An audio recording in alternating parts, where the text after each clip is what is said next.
खुलुमबाय नोंथांमोनखौ फुंबिलिनि गोसो गोथारै बरायबाय।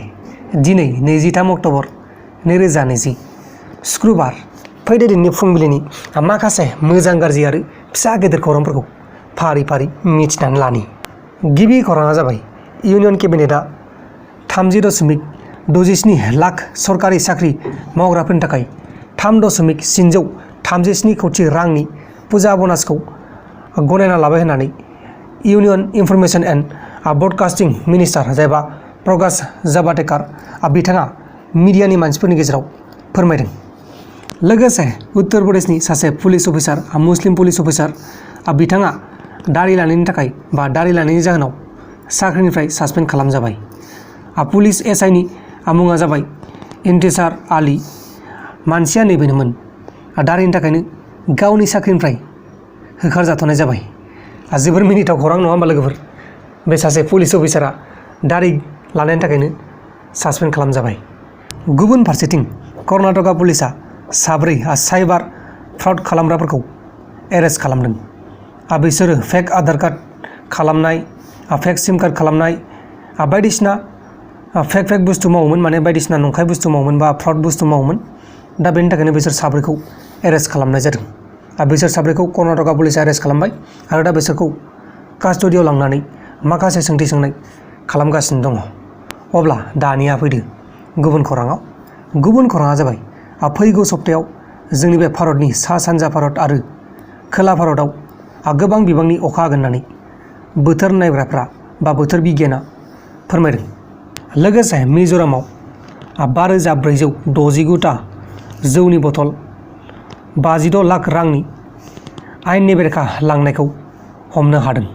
खौराङाव फोसावनाय बायदिब्ला नारकटिक्स डिपार्टमेन्टआ बे जौनि बथल आरो लांग्रा मानसिखौ एरेस्ट खालामनो हादों होननानै खौराङाव फोसावनाय जादों। गुबुन खौराङा जाबाय त्रिपुरा गभर्नमेन्टआ 4000 ग्रुप सि आरो माल्टिटास्किंनि गुबुन गुबुन डिपार्टमेन्टआव मानसि लागोन आरो बेखौ स्टेट केबिनेटआ बुधबारखालि गनायखाबाय होननानै ल' मिनिस्टार बिथां रतन लाल नाथआ बुंदों। आरो थांनाय दानाव सुप्रिम कर्टनि अर्डारजों जायबा मास्टारफ्रा साख्रिनिफ्राय बोखारजादोंमोन, गासै 10,000निबो बांसिन मास्टारफ्रा साख्रिनिफ्राय बोखारजादोंमोन। दा बैसोर मास्टारफ्रा बे आनजादखौ लिरनो हागोन आरो जुदि पास जायो बिथांमोना साख्रिखौ मोनफिननो हागोन। नाथाय ओरैनो मोननाय नङा, आनजादाव पास जानांगोन। अब्ला दानिया फैलायदो गुबुन खौराङाव। गुबुन खौराङा जाबाय राजस्थाननि बानसारा जिल्लायाव देवेंद्र शर्माया गावनि असे बिसि नीता शर्मा, गावनि असे फिसाजो सुइता शर्मा आरो गावनि असे फिसाला आर्यान गासैखौबो आइजेंजों माने गोबौ हाथियारजों बुथारदों। देवेंद्र शर्माखौ दा पुलिसफ्रा एरेस्ट खालामबाय आरो गोथै सह 3खौ जिल्लानि हस्पिटालाव पस्टमर्टम खालामनो थाखाय लांनाय जाबाय। जोबोद दुखुनांथाव खौरां। बे देवेंद्र शर्माया गावनि असे बिसि, गावनि असे फिसाला आरो गावनि असे फिसाजो गासैखौबो खास्रि बिस्रि बुथारबाय। लोगोसे सामब्रामनि बेसेनखौ लानानै नोगोरफ्राव जेरै गुवाहाटी, मुम्बाइ बैफोर जायगायाव गोबां दावराव दावसि जागासिनो दङ।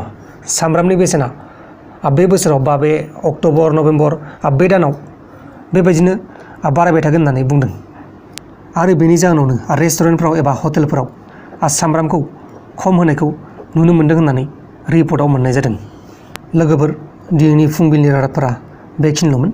जुदि नोंथांमोनहा आंनि बे भिडिअखौ मोजां मोनदों अब्ला भिडिअखौ शेयार खालाम फेसबुकआव। आरो दासिमबो जुदि नोंथांमोनहा आंनि बे प्रान्जल नार्जारि इउटुब चेनेलखौ साबस्क्राइब खालामाखै अब्ला अन्नानै साबस्क्राइब खालाम। दा बेलासियाव मोनसे रादाब फैगासिनो दं, बेलासिनि रादाब नोंथांमोनहा नायबानो जाबाय। बाय बाय।